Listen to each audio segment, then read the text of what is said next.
Jemaat yang terkasih di dalam Tuhan Yesus Kristus, mari kita bersatu di dalam doa. Tuhan Yesus, Tuhan kami, terpujilah Engkau ya Bapa. Engkau masih memberi kami kesempatan untuk memuji dan memuliakan nama Tuhan, untuk merasakan damai sukacita dan mukjizat-mukjizat Tuhan di dalam hati kami. Di tengah-tengah wabah virus corona ini, kami dapat merasakan itu ya Bapa.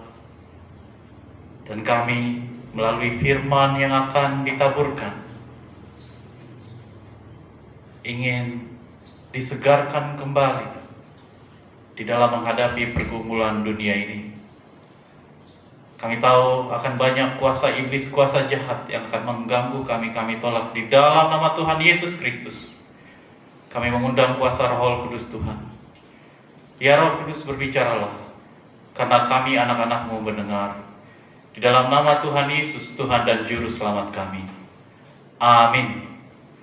Jemaat yang terkasih di dalam Tuhan Yesus Kristus, firman Tuhan di hari Minggu ini diambil dari Kitab Roma. Kitab Roma pasalnya yang ketiga, ayat pertama sampai dengan yang ke-8. Roma 3 ayat yang pertama sampai dengan ayat yang ke-8. Saya akan membacakannya untuk saudara semua.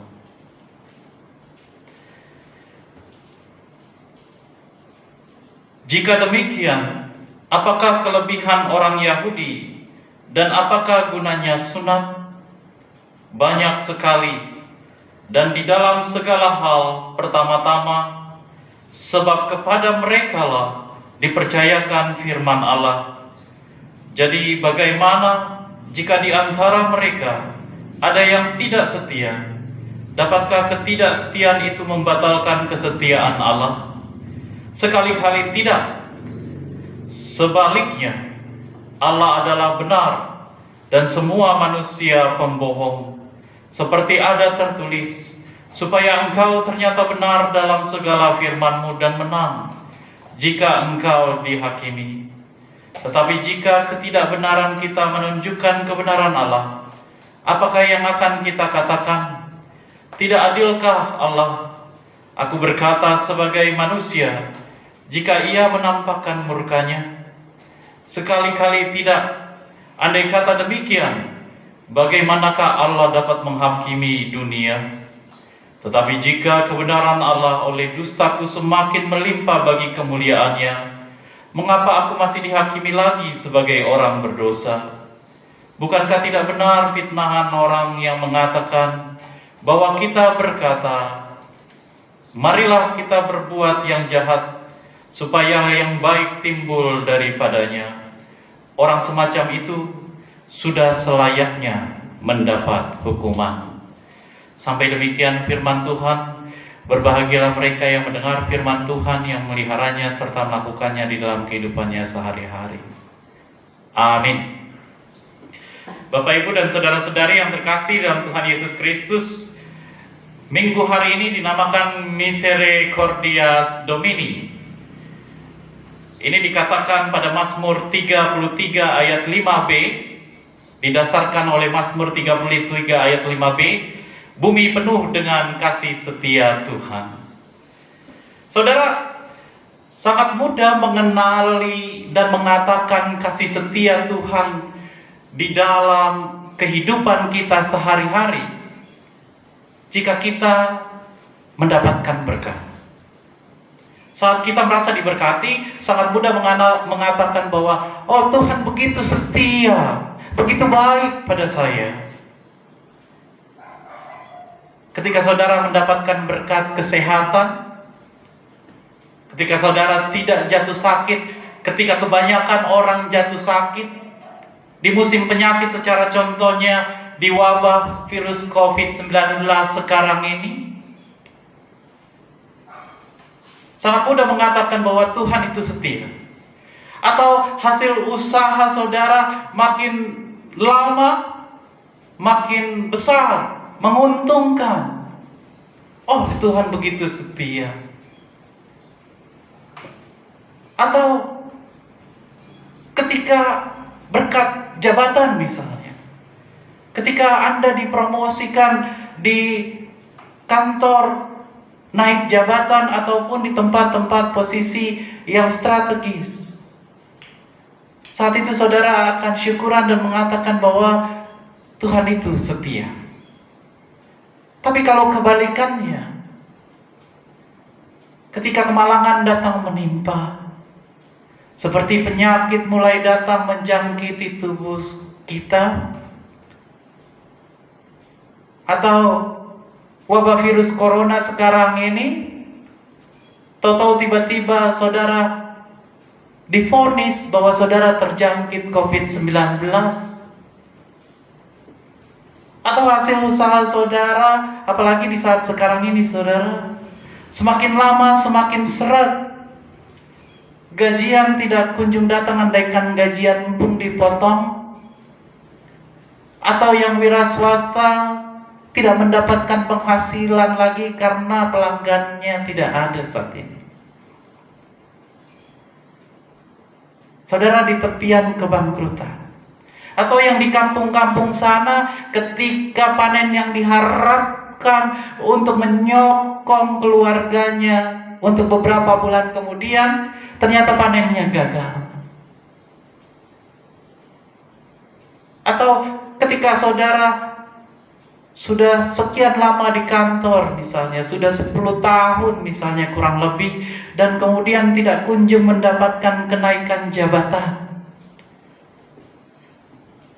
Di saat-saat seperti ini, kemalangan ini, saudara akan melayangkan pastinya pertanyaan kepada Tuhan. Apakah Tuhan sudah meninggalkan saya? Saudara, ada firman Tuhan kali ini di Roma 3 ayat 1-8. Paulus menjawab pertanyaan saudara itu. Apakah kasih Tuhan itu masih relevan untuk saya di saat kemalangan ini? Dengan mengungkit praktek keagamaan orang Yahudi, sekaligus Paulus menjawab kegetiran yang ada pada saya dan saudara sekarang ini. Karena pada dasarnya bangsa Yahudi saat itu di kota Roma sungguh mengganggu iman kepercayaan orang-orang Kristen yang bukan Yahudi di kota itu. Ketika itu mereka mengatakan bahwa mereka sejak semula adalah bangsa yang dipilih Tuhan. Sejak awal Allah memanggil dan menjadikan Abraham umat pilihannya. Dan Tuhan memberikan tanda sunat, tanda perjanjian Allah dengan Abraham. Abraham dengan semua keturunannya mulai saat itu menjadi milik Tuhan. Kejadian 17 ayat 7 jelas dikatakan, Aku akan mengadakan perjanjian antara aku dan engkau serta keturunanmu turun-temurun menjadi perjanjian yang kekal, supaya aku menjadi Allahmu dan Allah keturunanmu. Jelas. Dan Paulus tidak membantah ini ketika dia mengatakan pada ayat kedua, banyak sekali dan di dalam segala hal pertama-tama, sebab kepada merekalah dipercayakan firman Allah. Ketika ada pertanyaan di ayat 1, jika demikian apakah kelebihan orang Yahudi dan apakah gunanya sunat?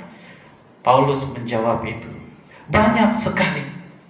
Dia tidak membantah bahwa orang Yahudi adalah umat pilihan Tuhan. Mereka istimewa. Tapi masalahnya adalah apa yang membuat bangsa ini kemudian mengacaukan iman Kristen, bangsa Yahudi di Roma. Ketika mereka mengatakan bahwa kami adalah orang istimewa, umat pilihan Allah. Jadi tidak perlu menerima Kristus sebagai Tuhan dan Juru Selamat, kami akan tetap diselamatkan. Tidak ada hal apapun yang di dunia ini yang bisa membatalkan keselamatan yang sudah diikat Tuhan Allah turun-temurun sejak mulai Abraham. Saudara, tapi apakah benar seperti itu? Inilah yang ingin dibantah oleh Paulus. Apakah benar kasih setia Tuhan yang berlaku untuk manusia, secara khusus orang Yahudi di sini, di dalam hal keselamatan, dapat membatalkan bahwa penerimaan Tuhan Yesus di dalam diri kita? Hanya mereka yang menerima Kristus sebagai Tuhan dan Juru Selamat yang mendapat keselamatan. Dan saudara, kembali lagi ke dalam posisi yang tadi, seperti apa kasih setia Tuhan di dalam hidup saudara dan saya? Dan ini yang akan dijawab oleh Paulus melalui firman Tuhan hari ini. Di dalam setiap pergumulan, setidaknya ada dua posisi umum yang semua manusia akan pilih. Bagaimana kasih setia Tuhan di dalam hidupnya? Dia akan pilih salah satu dari antara dua, yang notabene yang dua ini sangat bertentangan. Pertama adalah pihak yang percaya bahwa Tuhan benar-benar dapat meninggalkan kehidupan seseorang. Dia bisa tidak lagi ada di sekitar saudara dan saya.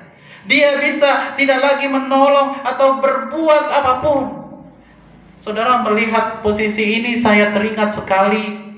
Langsung saya teringat dengan perkataan di dalam sebuah film yang cukup terkenal, film Hollywood. Kalau saudara tahu yang judulnya Black Diamond, yang dibintangi oleh Leonardo DiCaprio.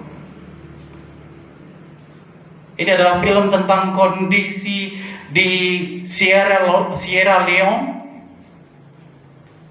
ketika banyak orang mati, meninggal, sengsara akibat perang saudara di negara itu. Dan ketika putus asanya Leonardo DiCaprio, dia mengatakan kepada temannya, "God has left Africa since long time ago, my friend." Tuhan sudah meninggalkan Afrika sejak waktu yang dulu. Sudah sejak lama Tuhan sudah meninggalkan Afrika. Saudara, melalui firman Tuhan hari ini, Rasul Paulus menjawab hal itu dengan lagi-lagi memberi contoh orang Yahudi dengan praktek keagamannya. Saudara, orang Yahudi adalah umat yang dipilih Allah, tidak diperdebatkan lagi. Apakah ketika umat itu melakukan dosa dan tidak setia kepada Tuhan, lalu Tuhan akan menjadi tidak setia kepada mereka? Itu dikatakan pada ayat yang ketiga. Pertanyaan itu, jadi bagaimana jika di antara mereka ada yang tidak setia? Dapatkah ketidaksetiaan itu membatalkan kesetiaan Allah? Saudara, perhatikan jawaban Paulus pada kata pertama di ayat yang keempat. Apa jawabannya? Sekali-kali tidak. Dalam bahasa Yunani, bahasa aslinya dikatakan me genoito. Me genoito. Kalau terjemahan literalnya dibilang sedikit pun tidak. Atau kalau saya bisa di bahasa Inggrisnya, not even close. Artinya kalau not even close, terpikir pun Tuhan tidak untuk meninggalkan mereka. Itu kesetiaan Tuhan. Tuhan tidak meninggalkan bangsa itu. Seberapapun jahatnya dan berpalingnya bangsa itu dari Tuhan.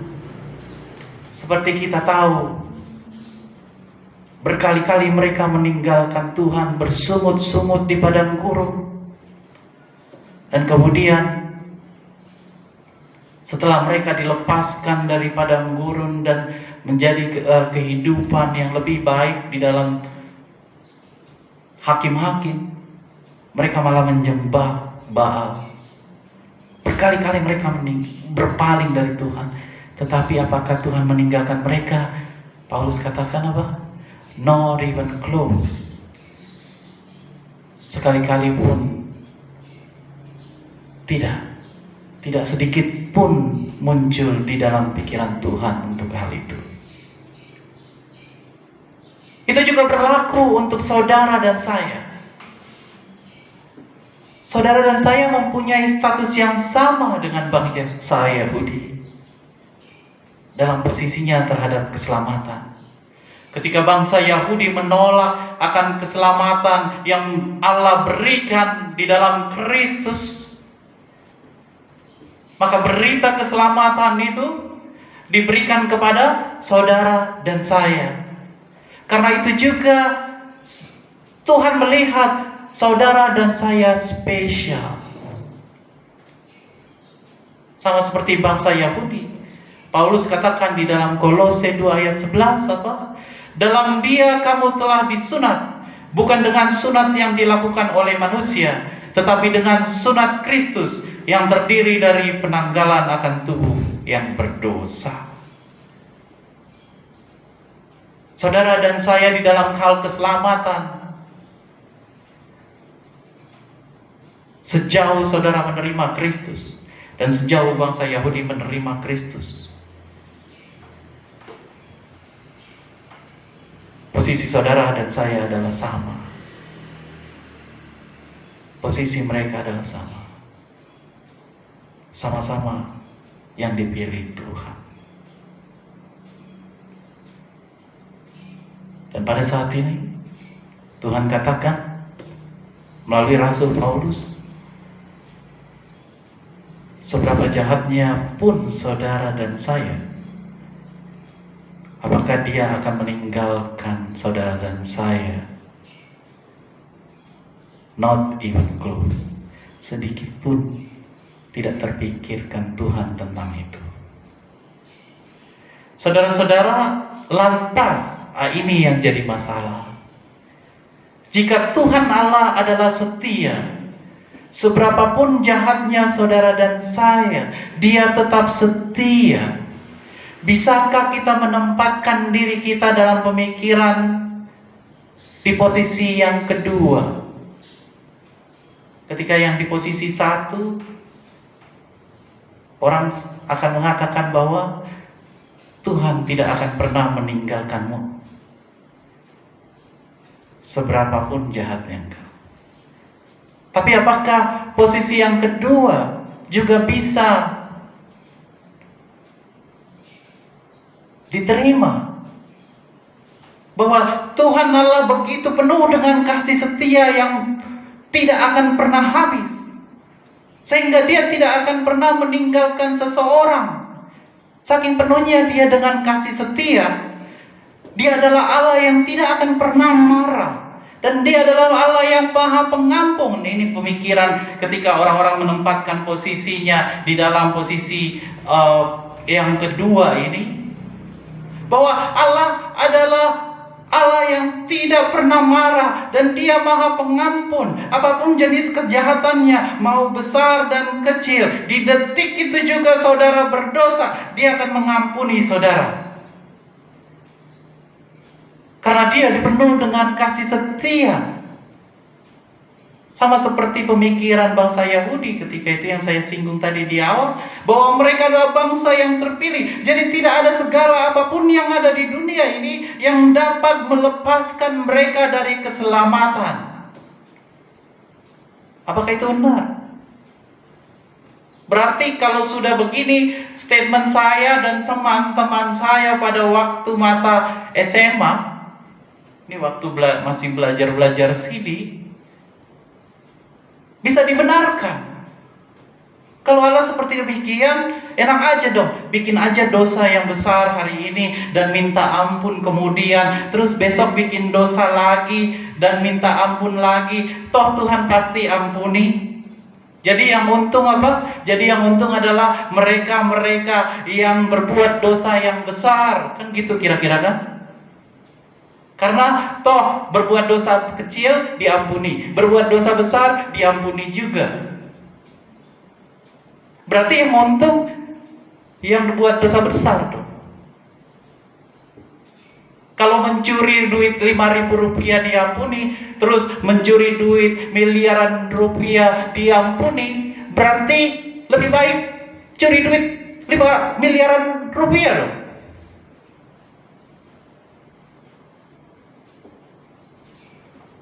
Ngapain curi duit 5.000 rupiah kan kira-kira gitu. Tapi saudara, saya ingin saudara melihat jawaban Paulus. Apakah itu bisa dibenarkan? Kita baca di ayat yang ke-8. Saya bacakan untuk kita semua. Bukankah tidak benar fitnahan orang yang mengatakan bahwa kita berkata, marilah kita berbuat yang jahat supaya yang baik timbul daripadanya. Terus jawaban Paulus apa? Orang semacam itu sudah selayaknya mendapat hukuman.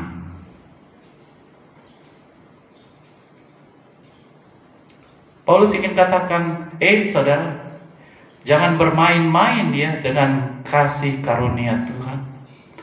Jangan main-main ya dengan anugerah Tuhan. Jangan bermain-main dengan keselamatan. Iya, Tuhan adalah setia, tetapi kesetiaan Tuhan tidak akan membatalkan hukuman atas dosa-dosa yang saudara sudah perbuat, atas dosa-dosa yang kita lakukan. Itu jelas di dalam Imamat 26 kita bisa baca di sana ada berkat dan kutuk yang berlaku bagi semua orang. Berlaku buat semua orang. Bangsa Yahudi tidak dikecualikan. Mereka juga berlaku berkat dan kutuk. Saudara dan saya berlaku juga berkat dan kutuk.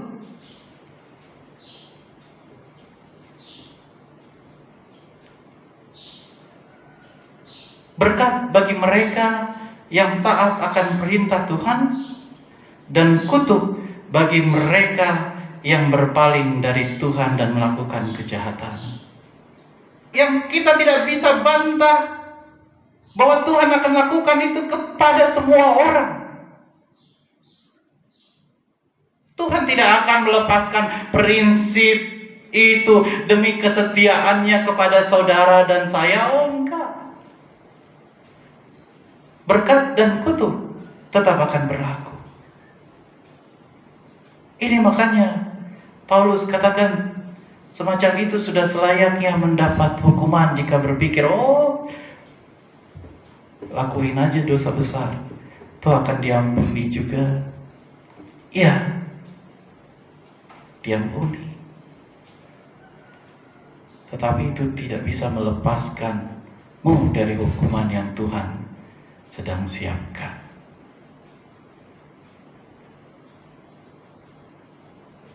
Saudara-saudara, jangan berpikir jika saudara adalah pilihan Kristus, saudara menjadi pengikutnya, maka saudara lepas dari hukuman atas dosa-dosa yang saudara perbuat, saudara dan saya perbuat. Karena jelas di dalam Keluaran 20 ayat 5b dikatakan, sebab aku, Tuhan Allahmu, adalah Allah yang cemburu, yang membalaskan kesalahan bapa kepada anak-anaknya, kepada keturunan yang ketiga dan keempat dari orang-orang yang membenci aku. Kesetiaan Allah kepada saudara dan saya adalah ketika saudara dan saya berbuat dosa, Dia setia menunggu untuk saudara dan saya bertobat. Saat itu terjadi, Dia akan menerima saudara. Terus hukuman terhadap dosa yang saudara perbuat selama ini, saudara tetap tidak akan lolos dalam pertanggungjawabannya. akan tetap diperhitungkan kepada saudara. Tapi sejauh diperhitungkan kepada saudara, dia akan stop ketika saudara bertobat, Tuhan, saya bertobat. Stop kepada saudara. Tidak akan diperhitungkan kepada keturunan. Dan tidak akan diperlama-lamakan penderitaan saudara. Saudara-saudara yang terkasih dalam Tuhan Yesus Kristus, itu makanya kenapa Rasul Paulus katakan di dalam Roma 12 ayat 2, janganlah kamu menjadi serupa dengan dunia ini, tetapi berubahlah oleh pembaharuan budimu. Di dalam bahasa Inggris versi King James Version, versi KJV, dikatakan, do not be conformed. Do not be confirmed.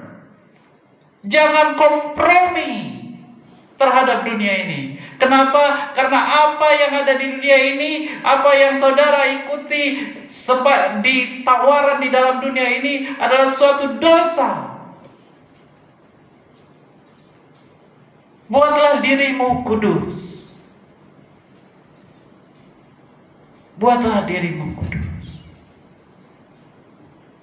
Oleh karena itu saudara, untuk mereka yang melakukan dosa, jika kita masih belum merasakan hukuman, hidup saudara masih baik-baik saja, padahal saudara sekarang dalam hidup yang bergelimang dosa, praktik perdukunan, kuasa gelap, perzinahan, pencurian, korupsi, saudara jangan merasa senang dulu. Pada waktunya itu semua akan terbongkar. Dan saudara tetap harus bertanggung jawab atas dosa saudara, atas hukuman yang akan saudara terima.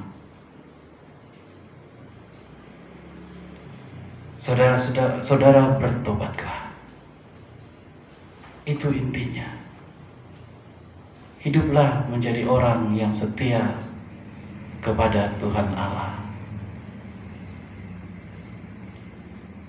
Jadikan dirimu kudus. Jangan sekali-kali kompromi. Saudara,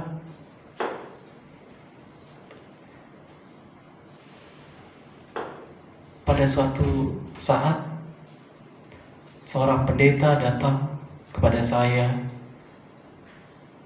dan dia sepertinya pusing. Terus saya katakan, kenapa? Terus dia katakan bahwa ada tetangga yang sebelah gereja mengambil tanah dari gereja menyerobot sekitar 30 cm. Dan dia sudah katakan kepada tetangga itu, dan tetangga itu tetap ngeyel. Tapi nggak mungkin juga melaporkan hal-hal begini. Gereja melaporkan seseorang ke polisi. Padahal tetangga itu juga pengikut Kristus juga, Kristen juga. Terus saya katakan bahwa hukuman Tuhan itu jauh lebih adil daripada hukuman manusia. Biarkan saja. Asal abang sudah beritahu kepadanya.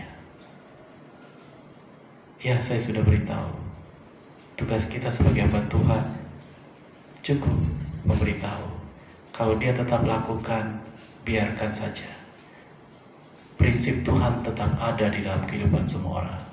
Saudara, tidak berapa bulan dari situ, bapak itu, tetangga itu stroke dan gak bisa makan dan susah. Dan saat ini sudah hampir 10 tahun dia tetap stroke dan badannya hanya tinggal kulit pembungkus tulang. Tiap malam dia mengerang kesakitan. Terus saya katakan,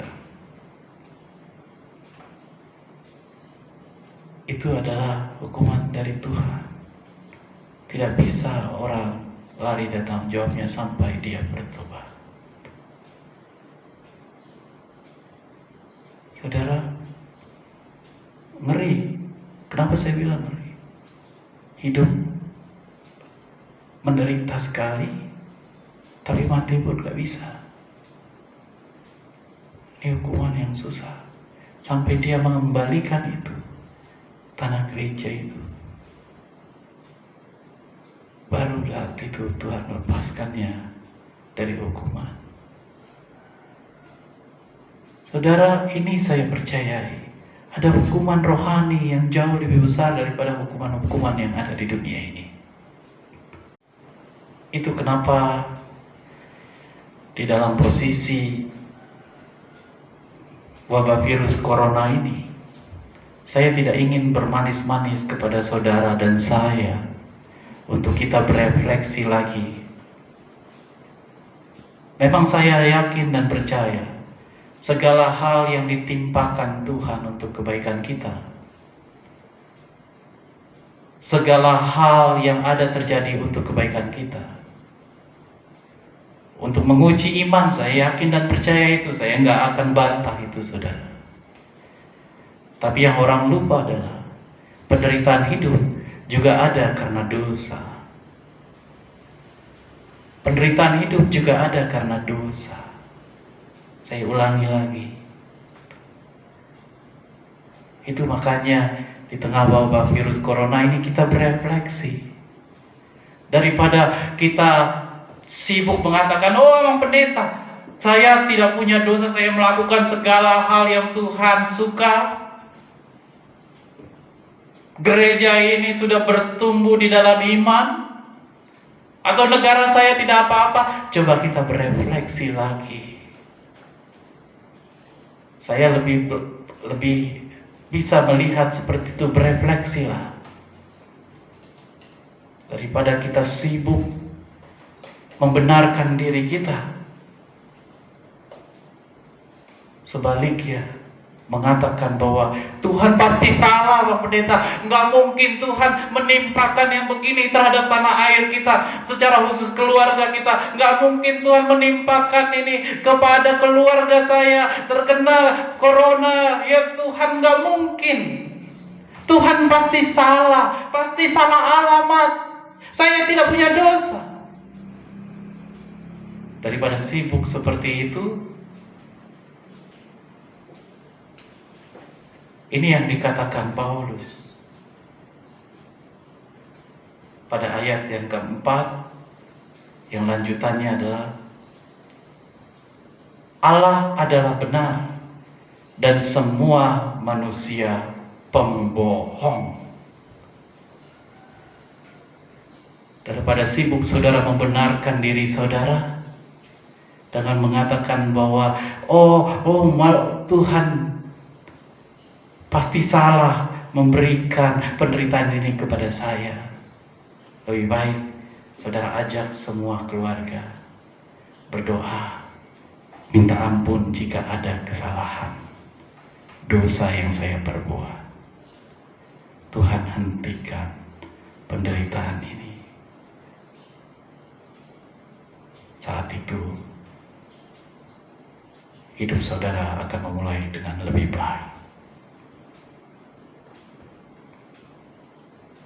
Atau secara khusus wabah virus corona ini, daripada sibuk kita mengatakan bahwa keadaan di negara kita baik-baik saja, saya ingin katakan sebaiknya kita semua satu negara berdoa minta ampun kepada Tuhan dan melindungi. Kita harus jujur, sebagaimana Paulus tadi katakan, Allah adalah benar dan semua manusia pembohong. Kita kadang membohongi diri kita sendiri terhadap kondisi negara kita. Tapi satu yang saya catat sejak Pilkada DKI lalu, kekerasan berdasarkan mengatasnamakan SARA itu terus meningkat sampai sekarang diberikan ada wabah virus corona, tetap ada. Daripada kita mengatakan bahwa kalau saya baik-baik saja, terimalah bahwa saya adalah pembohong, saya tidak pernah jujur, bahwa mungkin saya adalah pelaku dari semuanya. Biarlah Roh Kudus menuntun kita dalam pertobatan. Amin. Mari kita berdoa. Tuhan Yesus, Tuhan kami, terpujilah Engkau ya Bapa. Engkau memberikan kami firman yang indah untuk kami renungkan, bahwa Tuhan tidak akan pernah meninggalkan seseorang. Dia akan tetap menunggu pertobatan dari seorang itu. Tapi orang harus tetap menjaga kekudusan. Ketika dia jatuh ke dalam dosa, hukuman tetap akan berjalan.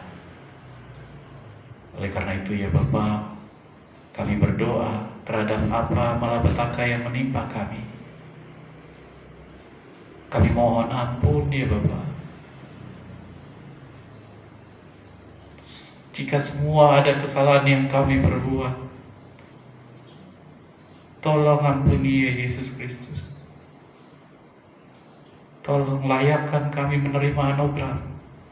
Layakkan kami ya Yesus untuk melihat mukjizat Tuhan, bahwa virus corona ini Engkau bersihkan lebih cepat. Jika walaupun ada dosa yang kami perbuat, baik itu dosa kekotoran rohani, pencurian, korupsi, kami mohon ampun. Kami mohon ya Bapa, Tuhan berikan kami babak yang baru dalam hidup ini. Hidup yang penuh dengan kasih Kristus dan kekudusannya. Terpujilah nama Tuhan, di dalam nama Tuhan Yesus, Tuhan dan Juru Selamat kami. Amin.